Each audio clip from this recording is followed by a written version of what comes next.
Hey guys, what's up? My fellow creators, welcome back to the channel where art comes to life one brushstroke at a time. My name is EJ and today we are diving into yet another painting journey.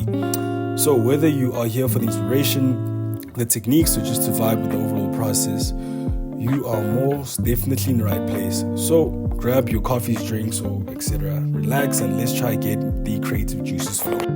So it's been a while since I have uploaded onto my channel. I've been busy with projects and a lot of commissions lately, so it's been hard to balance between passion projects such as my YouTube channel and also getting some work done. But thankfully I do find some time to get some things done and we are here right now. So this video is a bit different from what I normally do because now it's about me trying to squeeze in a character analysis, one of my favorite characters from one of my favorite shows called Atlanta.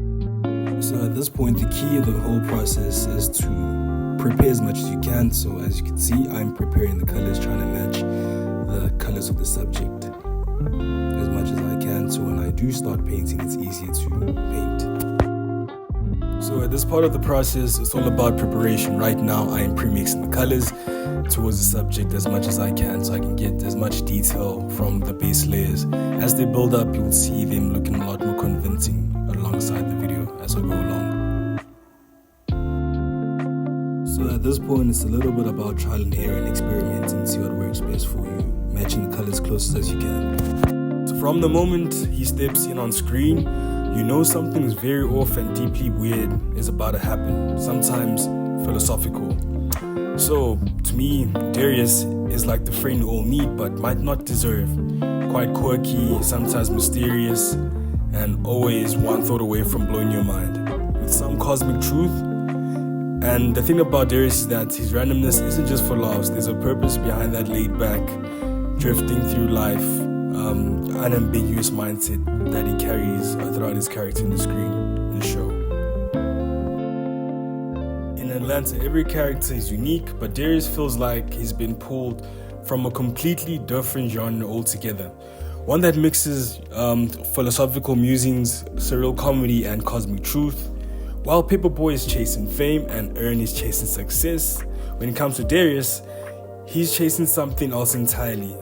Something, more like experience actually. He's not concerned with money or status. It's as if it's a lifelong quest or journey or meaning, but in the most relaxed, go with the flow way possible. Whether he's buying a samurai sword or discussing the possibilities of the multiverse, you can't really help but feel like this guy knows something the rest of us don't, It's like he's on a different wavelength, one that is tuned into the universe with hidden frequencies or whatnot, things that you would expect the hippie to talk about, or, chakra guru or chakra hunt. Apologies if I made any offensive remarks to Chakra Hans, but yeah, like you get what I'm trying to say. And watching him navigate life is like watching the philosophical dance between, the chaos and the calm of the show's tone. One thing that makes Darius so fascinating sometimes, or actually what makes him fascinating as a whole, is his randomness and the way he'll make you laugh without even trying. The way to put all of that in one word is that he comes off as unintentionally hysterical, pulling off ironic jokes without even trying, with the laid-back demeanor that he has. So let's dive right into the process of the painting and why I decided to coat the sketch of the reference that I used from Atlanta in more of a brownish, golden yellowish, burnt umber color. So this color is called burnt umber. Those who paint or use oil paint, sometimes acrylic, I'm not sure if they do have it in the inventory. This is called burnt umber. Basically, it's paint that you use to tone the canvas to block off excessive white so you can see the colors properly as you're applying color on different areas. And you can see that I got to a step in which I'm painting the highlights of the face, trying to separate the lightest lights and moving in reverse. Normally I'd paint from dark to light, but because I was running quite short on time, I decided to separate the highlights, which would normally be your teeth, your eyes, some highlights from your nostrils when the light reflects back on your facial features and whatnot, and also the lips.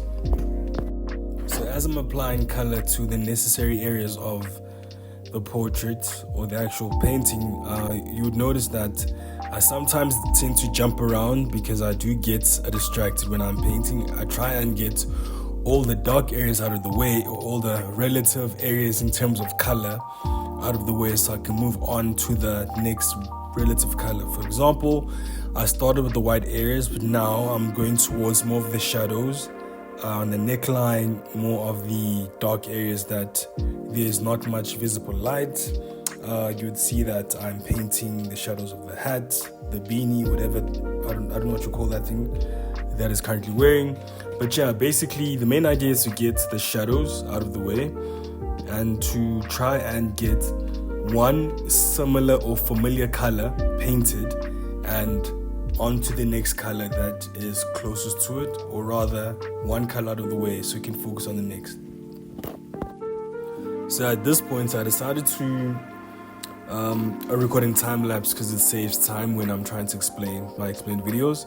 But basically you could see more or less of the same ideas that I spoke about in the beginning happening right now, which is basically applying colors to where they relatively belong.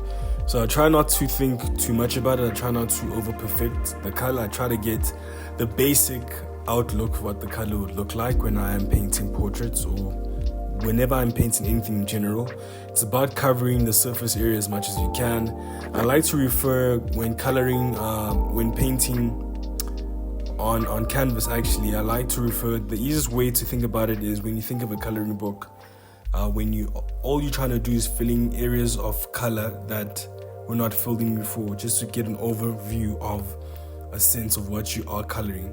I think it would be a great exercise for people to probably invest in a coloring book just to get the hang of filling in the blanks when it comes to painting in the canvas on your sketch subject, in this case Darius.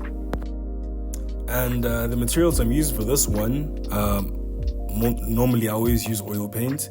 Brands would be Wins and Newton. Apparently there are 3 different grades of paint. There's the artist paint, there's the professional grade, and I don't know what the last one is, but you know, the only difference between the 3 of them is 1, pricing, and 2 would be the amount of pigment that you would get in each tube. So basically, the more pigment you have, the more paint you have to play with in terms of pureness. But that's a different subject entirely. If you guys would like me to speak more about different brands and how they affect how you paint and different qualities of brands and companies, do let me know down in the comment section below, and I'll work on a video like that for you and let you know when it's on the way. As I'm moving on to other features of the actual subject, when I'm moving to his, I don't know if is that a tattoo? Yeah, if that's a tattoo. The same principle applies, try and keep it simple. I know it's hard to overthink when you are painting, especially for beginners who aren't used to, painting for quite a long period of time. My advice is always try and keep it simple. Obviously, it's going to build over time, and there's no one way to do it.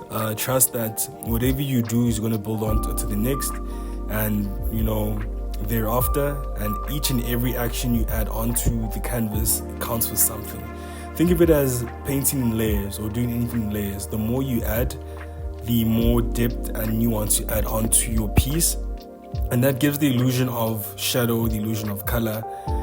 Basically, all of this is just different rendition or different gradients of one or more of the slightly same color to give that illusion of realism.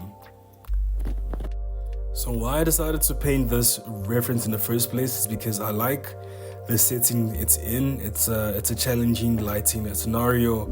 I like painting things that are not necessarily obvious to grasp as a subject, but something that could give you a lot of context in terms of the environment that the subject was in.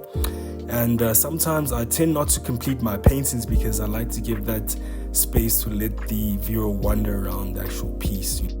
And that's a wrap on today's painting. So this is it. I left it like this. I like leaving my paintings incompleted. That's kind of my style. And thanks for hanging out and watching the process unfold. Also, if you enjoyed this video, don't forget to hit the like and subscribe button, and to also join me for more creative adventures in the future. Remember to drop your comments below. Let me know what you think or what you'd like to see in the next video. Feedback is always good to, focus my mind on projects in which I could create for you guys, and also to keep creating and keep experimenting and stay inspired. Most importantly, stay tuned. Ciao.